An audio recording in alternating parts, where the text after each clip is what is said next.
I was cheated on my wedding day, when my bride chose my alpha brother, but I took control. It's funny how a moment you've imagined 1,000 times, can shatter into a nightmare in an instant. My wedding day, the day I thought would be the beginning of a perfect life, with the woman I loved, was anything but perfect, as I stood at the altar, feeling the weight of every vow I was about to make. Sarah stood beside me, radiant in her gown. Her smile looked perfect, but now I wonder if it had been rehearsed. The ceremony started beautifully. My parents beamed, friends cried, my friends exchanged knowing winks, and the air was thick with the kind of joy you only find at weddings. I should have known something was off, when Sarah's hand trembled. In mine, I chalked it up to nerves. Who wouldn't be nervous on their wedding day? But the tremble wasn't nerves. It was guilt, betrayal, and something far colder. The priest's words echoed in the hall. Do you, Sarah, take this man to be your lawfully wedded husband? Her lips parted, but the words that came out weren't the ones anyone expected. She stepped back, releasing my hand, and looked at me, not with love, but with pity. I can't do this, she said. For a moment, I thought she meant she couldn't handle the emotions of the day. Maybe she was overwhelmed. Maybe I misunderstood, but then she turned, her voice steady and clear, and pointed toward the audience. This is Andrew's moment now. The room froze. My brother Andrew stood, his confident smirk carving its way across his face. As he walked toward us, I stared at him, and then at Sarah, unable to process what I just heard. Was this a joke, some kind of bizarre prank? But the way Andrew stood tall, the way Sarah's eyes lit up when she looked at him, it all hit me like a sledgehammer. Why don't you join the audience, Michael? Sarah added, her voice sharp and commanding. This is where you belong. Her words gutted me. The world around me became a blur of whispers and gasps. As the guests processed what had just happened, I was frozen in place. A spectacle in my own tragedy. People I'd known for years, the same people who had congratulated me on my engagement, now looked at me with a mix of pity and disbelief. My parents were too shocked to move, my friends too horrified to speak. Andrew, my alpha brother, the golden child who could do no wrong, stood beside Sarah, as if he belonged there. His smirk deepened, and I wanted nothing more than to knock it off his face, but I didn't, not yet. No, I needed to keep my composure. I could feel the weight of every eye in the room, every judgment and assumption. Losing control now would hand them the victory they craved. Is this some kind of joke? I asked, my voice calm. Despite the storm raging inside me, Sarah tilted her head, her expression almost mocking. It's no joke, Michael. Andrew and I are in love. This wedding was a mistake. Andrew chimed in, his voice dripping with arrogance. Step aside, little brother. You wouldn't want to ruin our big day. Our big day. The audacity of it made my blood boil. I clenched my fists, every muscle in my body screaming for me to lash out, but I forced myself to breathe. My entire life had been a series of battles against Andrew, fighting for recognition, for approval, for a place in the family. That wasn't overshadowed by his larger-than-life presence, and now, here he was, stealing the one thing I thought was mine alone. But this wasn't the time for anger. No, anger would only make me look like the fool they wanted me to be. If they thought I'd crumble under the weight of their betrayal, they were wrong. I straightened my back, adjusted my tie, and smiled, an expression so calm, it wiped the smirk off Andrew's face. By all means, I said, stepping aside and gesturing to the priest, the stage is yours. Enjoy it. The room erupted into chaos. Guests whispered furiously, some standing in shock, others rushing to me with concerned murmurs, but I didn't pay them any mind. I walked calmly to an empty seat in the front row, my head held high, and sat down. If Sarah and Andrew thought they'd humiliated me, they hadn't seen anything yet. From the corner of my eye, I saw Sarah hesitate. Andrew's confident posture faltered. They expected me to lash out, to cry, to storm out of the church in a fit of rage, but instead, I was a statue of composure, an immovable force amidst the chaos they created, as they fumbled to explain themselves to the priest. As the guests continued to murmur and point, I leaned back in my chair, and crossed my arms. This wasn't over. Not by a long shot. They thought they'd won, that they'd stripped me of my dignity, and walked away victorious. But I had something they didn't: patience, and when my next move came, they wouldn't know what hit them. Looking back, I can't say the betrayal came out of nowhere. No, the signs were there, subtle but insidious. Like cracks in a mirror, that only become obvious when the glass shatters, but when you're in love, you're blind to the small things, too busy convincing yourself that everything is perfect to notice the fractures forming. Sarah and I met through a mutual friend. From the moment she walked into the room, I was smitten. She had this way of making you feel like you were the only person in the world, her laugh infectious, her smile intoxicating.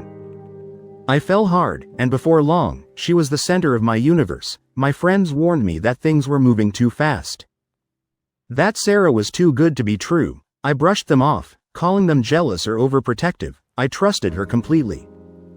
And for a while, it seemed like she trusted me too. Then there was Andrew, my older brother, Andrew, the golden child. The man who could do no wrong. Where I was careful and methodical, Andrew was bold and impulsive. He had this magnetic charm that drew people in, but it also masked his darker side. Growing up, I'd lived in his shadow, always striving for the approval that came so easily to him. But as we got older, I thought we'd moved past the rivalry. I thought we were finally brothers, not competitors. Andrew was around a lot in the months leading up to the wedding. He was always stopping by, offering unsolicited advice about the venue or the guest list, cracking jokes about how he'd make a better groom. "Relax, Mikey," he'd say, patting me on the back. "I'm just kidding," and I'd laugh, because Andrew was always joking.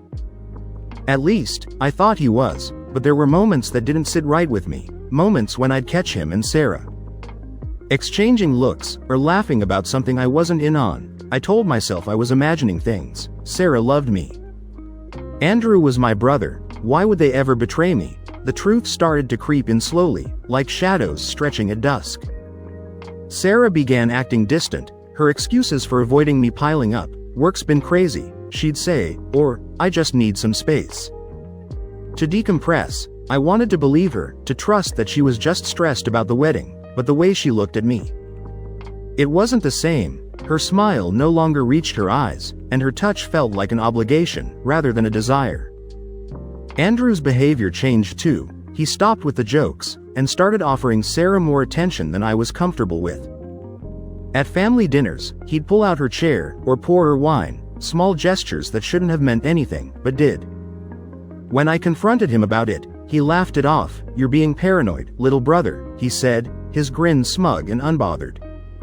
Sarah's like family now, but the worst part was, I wanted to believe him. I wanted to believe that I was overthinking things, that the nagging feeling in my gut was nothing more than pre-wedding jitters. After all, why would Sarah choose Andrew over me?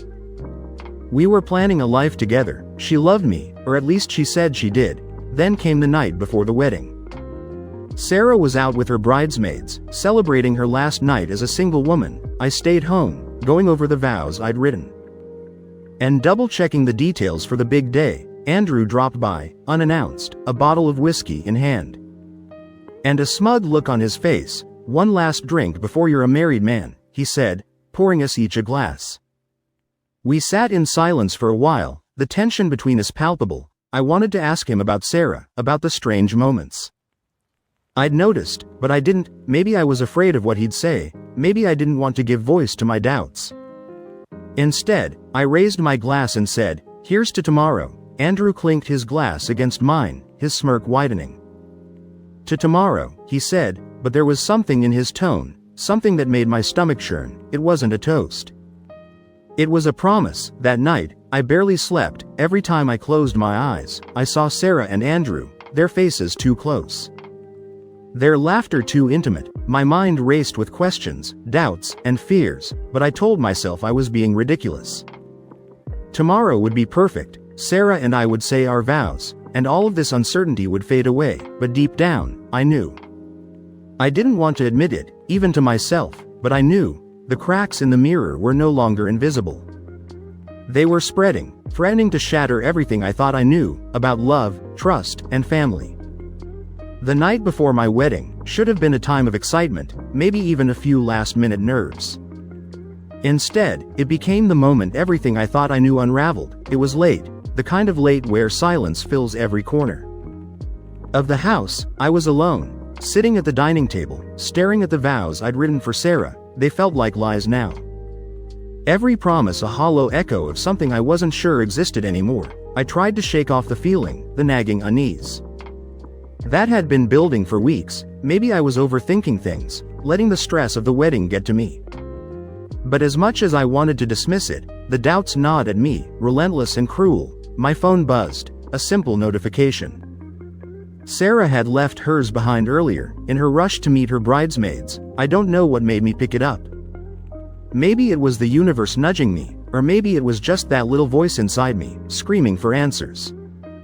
Whatever the reason, I found myself staring at her phone, my thumb hovering over the screen. The lock screen didn't stop me. A code wasn't necessary between us, or so I thought. She trusted me with everything, or so I thought.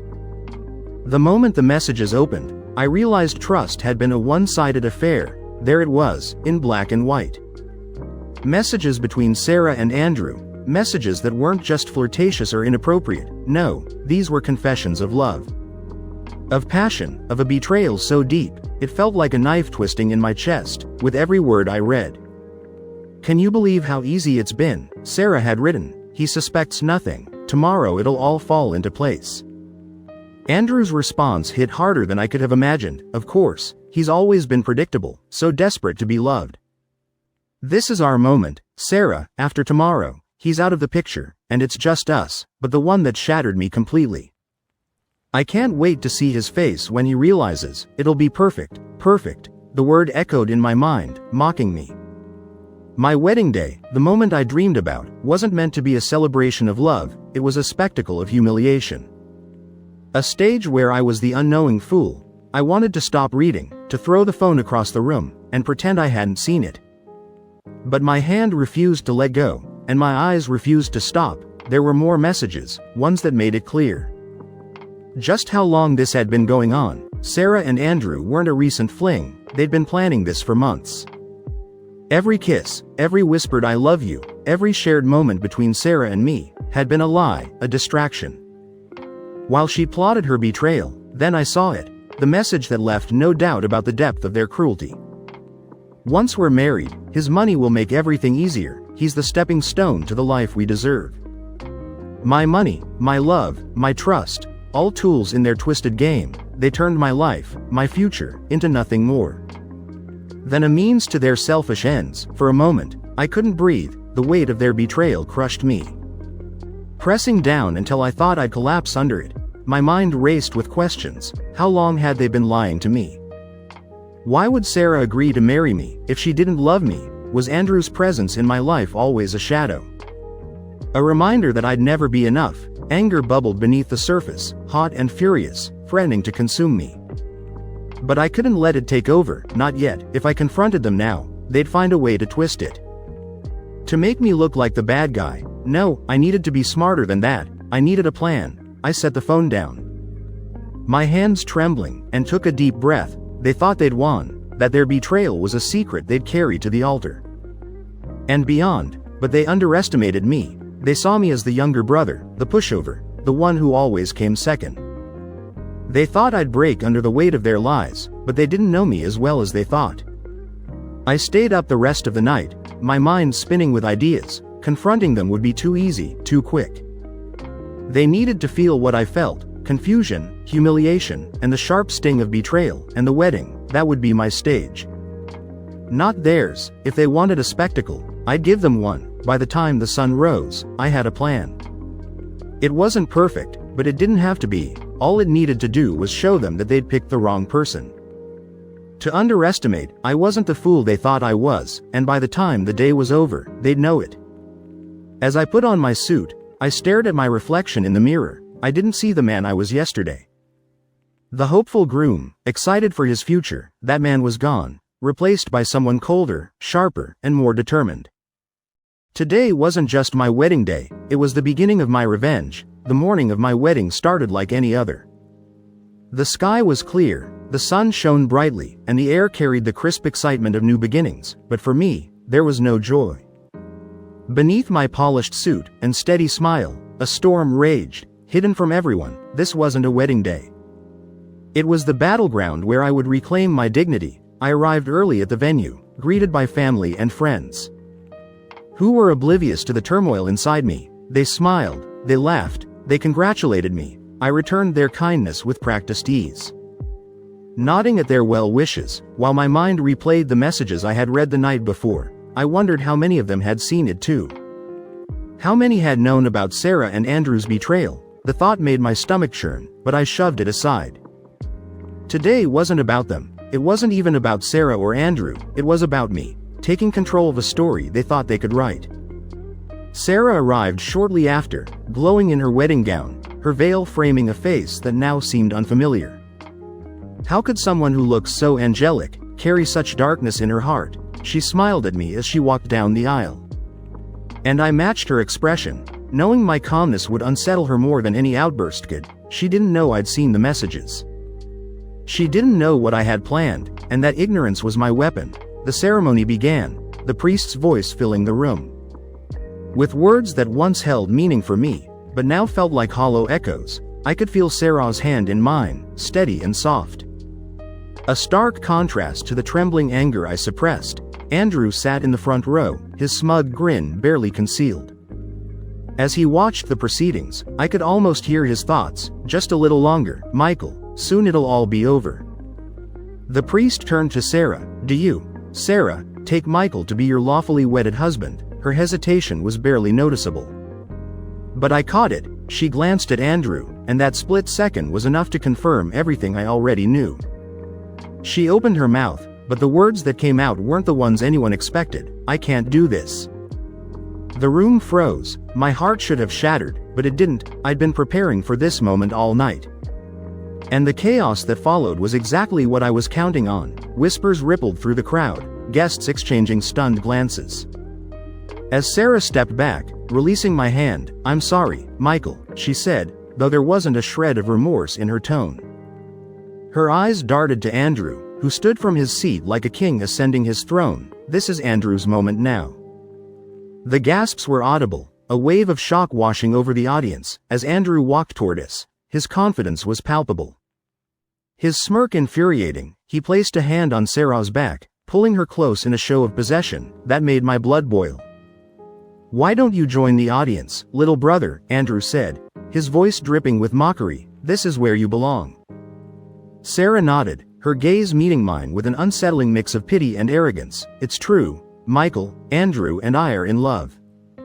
This wedding was a mistake, that's what she called it. The vows I had written, the dreams I had shared with her, the life I had planned, it was all reduced to a mistake. But I didn't react, not the way they expected me to.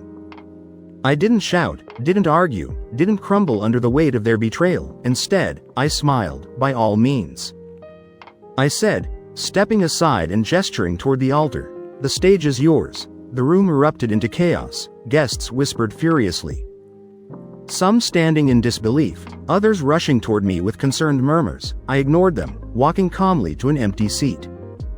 In the front row, I could feel every eye in the room on me, waiting for me to break, to lash out, to do something. Anything that would justify the cruelty of what they had done, but I wouldn't give them the satisfaction. I sat down, my back straight, my head held high. Sarah and Andrew stood at the altar, visibly thrown off by my composure. They had expected a meltdown, a scene, maybe even a fight. Instead, they got nothing, and that nothing was everything. The priest looked unsure, glancing between me, Sarah, and Andrew. I'm not sure what to do here, he stammered, clearly unprepared for the spectacle unfolding before him. Proceed, I said, my voice calm but firm. Let them have their moment. Sarah and Andrew exchanged uncertain glances. For the first time, I saw cracks in their confidence. My calmness unnerved them, disrupted their plans. This wasn't the humiliation they had envisioned. This wasn't the reaction they banked on. As they fumbled to explain themselves to the priest, the murmur of the crowd grew louder. I leaned back in my chair, watching the chaos unfold with a sense of detachment. They thought they had won. They thought they had broken me. But this wasn't the end. This was only the beginning. Sitting in the front row of my own wedding, as my bride stood with my brother at the altar, was surreal. The whispers, the stares, the chaotic disbelief, it all swirled around me, but I stayed calm. They thought I'd been defeated. They thought this was their grand finale. Little did they know, it was only the overture. To their downfall, Sarah and Andrew, so confident in their treachery, had no idea what I had planned, as I sat there. The shock in the room began to morph into anger, not mine, but from the guests, my parents, once frozen in disbelief. Were now staring daggers at Andrew. Sarah's parents whispered furiously, their faces flushed with embarrassment. The tension in the room was palpable, and I let it simmer. Every second of their discomfort was a gift. Andrew, ever the showman, couldn't resist addressing the room. He stepped forward, smug and self-assured. "Ladies and gentlemen." He began, spreading his arms like he was delivering a keynote speech. "I know this isn't what you expected. But love has a way of finding its path, doesn't it?" The audacity! I clenched my jaw, but kept my composure. The guests were too stunned to respond, their shock rendering them silent. Sarah stood by his side, her gaze flitting nervously. Between him and the audience, she wasn't as sure of herself as he was. Her hand trembled slightly, the same way it had earlier. Good, let the fear set in. I waited a moment, letting Andrew bask in his delusion. Before I stood, all eyes turned to me. The betrayed groom, the one they expected to lash out or crumble. Instead, I adjusted my tie, stepped forward, and spoke with a calmness that cut through the tension, like a knife. "Andrew," I began, my voice steady. "You're absolutely right. Love does find its path, and today, it found yours and Sarah's, but I think our guests deserve a little context, don't you?" Andrew's smirk faltered. Sarah's eyes widened. The cracks were forming. I could feel it. "I wasn't sure whether I should say this today," I continued, turning to address the crowd, "but since the truth has already started pouring out, why not let it flow?" I pulled my phone from my pocket, tapping the screen to cue the prepared presentation. The projector at the back of the room hummed to life, casting a bright light on the wall behind the altar. The first image appeared, a screenshot of a text message exchange between Sarah and Andrew, complete with timestamps and dates. Gasps rippled through the crowd as the words came into focus. "He's clueless," Sarah had written. "Tomorrow, it's all us." Andrew's response followed. "Good, let him play the fool. Once it's over, we're set for life." The silence was deafening. Andrew's confidence evaporated, his face paling, as the magnitude of the situation began to dawn on him. Sarah took a step back, her hand flying to her mouth, as though to stifle a scream. Andrew and Sarah didn't just fall in love, I said, my voice cold and deliberate. They plotted, they schemed, and they thought I wouldn't notice, but I did. The slides continued, each one more damning than the last. Photos of secret meetings, bank transfers that tied Andrew's financial schemes to Sarah's involvement, and finally, the pièce de résistance, Sarah's confession about using my money to fund their dream life.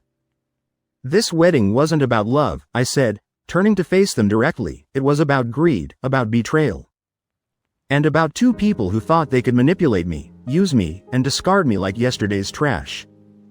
Andrew tried to interject, raising a hand as though to stop me. "Michael, let's not do this here. We can." "Do what, Andrew?" I snapped, my voice finally rising, sharp and cutting. "Continue the charade. Pretend you weren't standing here, trying to humiliate me in front of everyone. No, today is the day you face the consequences." The guests erupted. Some were shouting, others were whispering furiously, and a few stormed out in disgust. Sarah's parents looked mortified, their faces buried in their hands. My mother, normally the quiet one, stood up and pointed a finger at Andrew. "How dare you?" she spat, her voice trembling with rage. "How dare you do this to your own brother?" Andrew looked like a deer caught in headlights, his usual bravado nowhere to be found. Sarah was crying now, her carefully applied makeup streaking down her face. I almost felt sorry for her, almost. The final slide appeared on the screen. A photo of Andrew with another woman, his real fiancée. The room collectively gasped, and I delivered the final blow. "Let me introduce you to Catherine," I said, pointing to the photo, "the woman Andrew's been engaged to for 6 months." "Funny how loyalty doesn't seem to be his strong suit," Andrew stammered, his face ghostly pale. "Michael, I can explain." Don't bother, I interrupted. The wedding is over. You and Sarah wanted your moment. Well, congratulations, you got it. Enjoy the fallout. I turned to the guests, many of whom were still too stunned to speak. Thank you all for coming. I apologize for the spectacle, but I think we can all agree it's better this way. With that, I walked out, leaving the chaos behind me. As I stepped into the sunlight, I felt an odd sense of peace. They thought they'd won, but I'd turned their betrayal into their downfall, and that was just the beginning. When I walked out of that wedding, I knew I'd left behind a hurricane of chaos, but I didn't expect it to spiral as it did. The guests, stunned into silence during my presentation, finally found their voices, and they weren't kind. Sarah and Andrew, who thought they could turn my life into their twisted fairy tale, now stood exposed. Under the harsh spotlight of truth, I didn't have to witness the fallout firsthand to know what happened. I heard it all later. People couldn't stop talking about it. Apparently, the second I left the room, the guests began hurling questions, accusations, and disgusted remarks at the so-called bride and my disgrace of a brother. Sarah, dressed in what was supposed to be her moment of glory, became the subject of ridicule and scorn. What were you thinking? Someone shouted. How could you betray him like this? Another demanded. Sarah tried to stammer out an explanation, but the room wasn't interested in hearing excuses. Her tears, which might have softened hearts on any other day, fell unnoticed. This wasn't a room filled with sympathizers. It was a room full of people who now saw her as a manipulator, a liar, and perhaps worst of all, a fool who thought she could have it all without consequence. Andrew didn't fare much better. His cocky grin was long gone, replaced by a pale, panicked expression as he attempted to regain control. Let's calm down, he reportedly said, holding up his hands like a man trying to tame a wildfire. But the crowd wasn't having it. You calm down, one of my friends yelled. How could you do this to your own brother? Andrew's smug facade cracked under the weight of the outrage. My parents were among the loudest voices in the room. My father, a man who had always prided himself on keeping his composure, reportedly stood up and unleashed years of pent-up frustration. I can't believe I raised a son who would stoop this low, he said, his voice heavy with disappointment. You've embarrassed this family, Andrew. You've embarrassed yourself. My mother, normally the peacekeeper, chimed in with tears streaming down her face. We gave you everything, Andrew, everything, and this is how you repay us, by betraying your own blood. Sarah's parents weren't silent either. Her father, red-faced and fuming, turned to her with a fury I'd never imagined him capable of. You've disgraced us, Sarah, he spat. What kind of daughter are you? Throwing away a good man for this? He pointed at Andrew, who flinched as if the words were physical blows. Sarah, overwhelmed by the hostility, reportedly sank to the floor, her veil crumpling around her as she sobbed. For once, she had no clever retorts, no defiance. She was a broken shell of the confident woman who had thought she could outsmart all of them. Guests took turns expressing their anger and disbelief. The tide had turned so quickly that I almost felt sorry for them. Almost. I later learned that one of my uncles, a no-nonsense kind of guy, walked up to Andrew and said, You've always been a snake, but this is a new low, even for you. Then, as if to punctuate his disgust, he grabbed his wife's hand and left, loudly declaring, I won't waste another minute watching this circus. It wasn't just words either. People began walking out in droves, leaving Sarah and Andrew standing there, abandoned in the ruins of what was supposed to be their triumphant moment, the room, which had been full of life and celebration, when I arrived, became an empty shell, echoing with the sounds of footsteps and muttered curses as guests left in disgust. By the time the chaos settled, only a handful of people remained, mostly those too curious or too stunned to leave. Sarah and Andrew, still reeling from the public flogging, reportedly sat in silence, their carefully crafted world crumbling around them. But it didn't end there. Oh no, the humiliation was only beginning. Word spread quickly. By the time I got home, I'd already received several calls and messages from friends who couldn't wait to tell me how everything had played out. Social media lit up with posts from guests who, despite their outrage, couldn't resist documenting the drama. Pictures of Sarah crying, Andrew looking panicked, and snippets of the projector presentation began circulating online. Sarah and Andrew's betrayal wasn't just a private scandal anymore, it was public. Their names were dragged through the mud. Their reputations irreparably damaged. Sarah lost her job within days, her employer citing the public disgrace as a reason for termination. Andrew's business connections dried up overnight. No one wanted to be associated with a man so publicly branded as untrustworthy, and me, I stayed quiet. I let the world do what it would to them, knowing that their downfall was no longer in my hands. They dug their own graves. I'd simply handed them the shovels by the time the chaos at the wedding had subsided. Sarah and Andrew were left to pick up the pieces of the disaster they had created. It wasn't just the humiliation of being exposed in front of friends and family, it was the ripple effect that followed. What they had assumed would be a moment of triumph had turned into a public unraveling of their lives. The fallout began almost immediately. Social media became a battlefield of opinions and gossip. Photos and videos from the wedding were shared widely, with captions like, "The most shocking wedding ever." And, when betrayal takes center stage, the comments were ruthless. People dissected every detail, from Sarah's tear-streaked face to Andrew's pale, stunned expression. They had become infamous overnight, their names synonymous with scandal and betrayal. Sarah's life fell apart faster than I could have imagined. Within days, her employer contacted her to inform her that her behavior had brought negative attention to the company. She was fired without ceremony, left to deal with not only the shame, but also the financial strain. Her carefully curated image of success and charm had been shattered, replaced by the perception of someone who had gambled everything and lost. Andrew, too, found himself cornered by the consequences of his actions. His business associates, many of whom had been guests at the wedding, cut ties with him immediately. They couldn't risk being associated with someone whose personal scandal had become public fodder. His investments began to crumble as word spread of his untrustworthiness.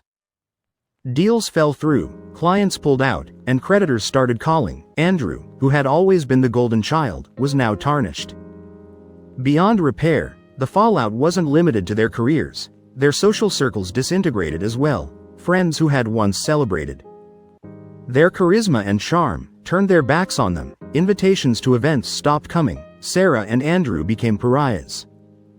Their betrayal a stain no one wanted to be associated with. Even the friends who had supported them in secret began to distance themselves, unwilling to risk being implicated in their mess. And then there were the personal consequences. Sarah and Andrew's relationship, built on lies and deceit, couldn't withstand the pressure. They started fighting almost immediately after the wedding. Blame was thrown back and forth like a game of hot potato. Sarah accused Andrew of pushing her into the plan, while Andrew claimed it had been Sarah's idea all along. Their love unraveled as quickly as their lives had. But the most crushing blow came when Catherine, Andrew's real fiancée, stepped into the picture. She wasn't just furious. She was out for blood. Catherine, a sharp and determined woman, had been blindsided by Andrew's betrayal. She wasted no time filing a lawsuit against him, seeking damages for emotional distress and financial fraud. Her testimony, coupled with the evidence I'd shared at the wedding, painted a devastating picture of Andrew's character. Sarah didn't escape Catherine's wrath either. Catherine made it clear that she held Sarah just as responsible for the chaos. And her testimony in court was scathing. "You thought you could steal my life," she said, her voice cold and unwavering. "But now you'll have to live with the consequences. As for me, I kept my distance from the storm I had unleashed.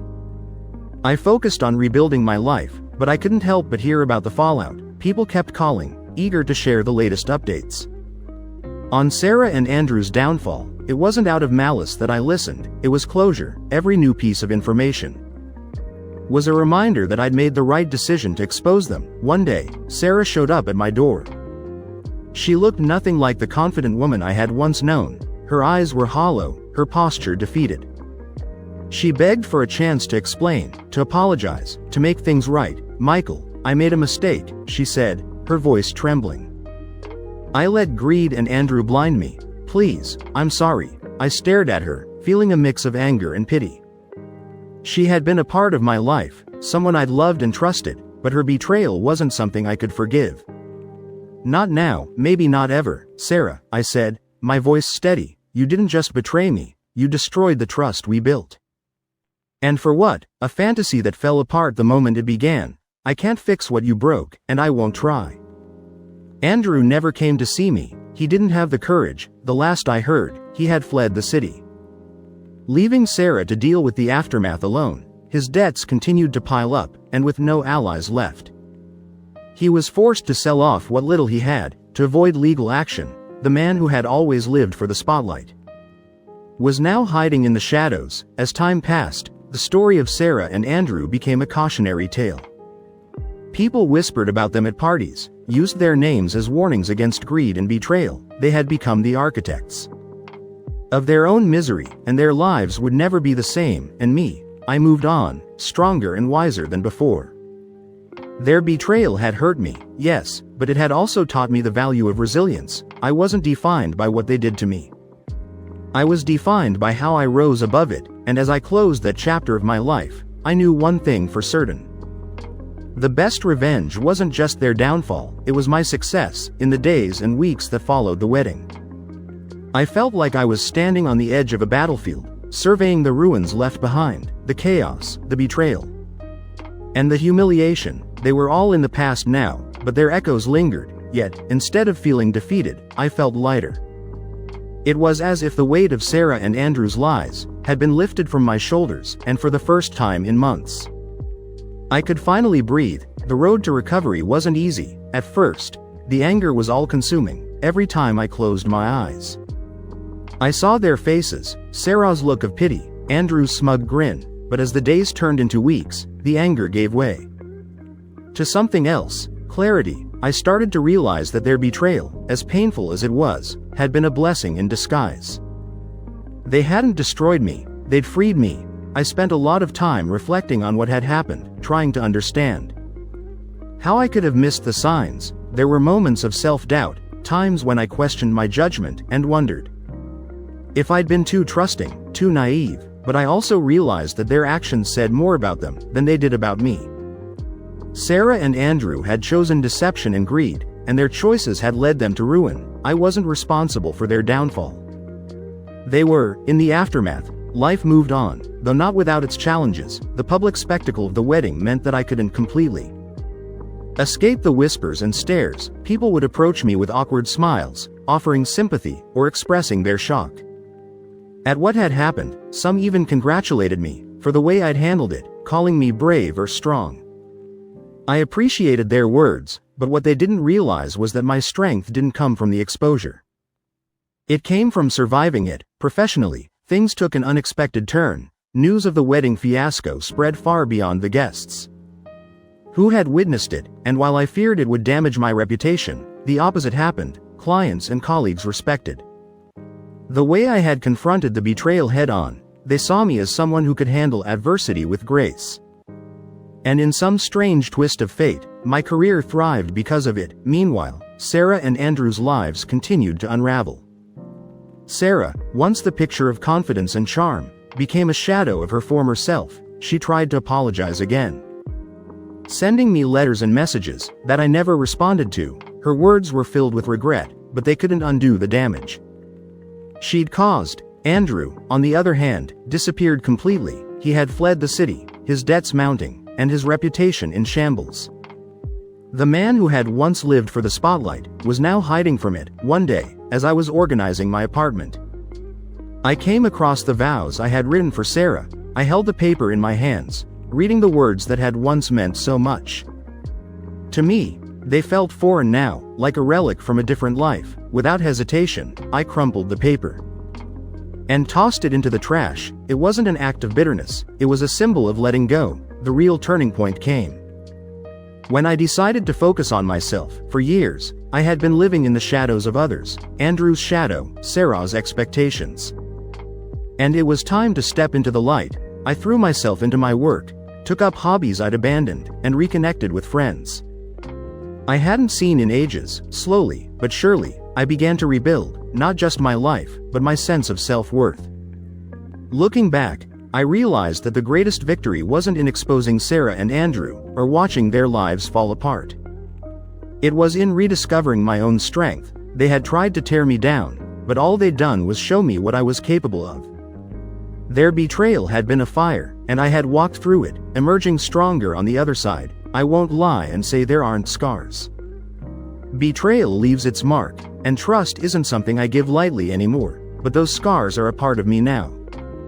A reminder of what I've overcome. They don't define me, but they've shaped me, and for that, I'm grateful.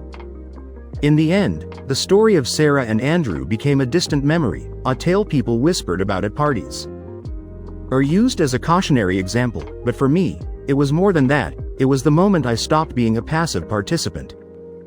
In my own life, it was the moment I took control. Now, when I look in the mirror, I don't see the man who was betrayed. I see someone who survived, who thrived, and who refused to let the actions of others define him. And as for Sarah and Andrew, they can keep their betrayal, their regrets, and their ruined lives. I've moved on, and the life I'm building now is better than anything they could have imagined. My greatest revenge isn't their downfall, it's my happiness.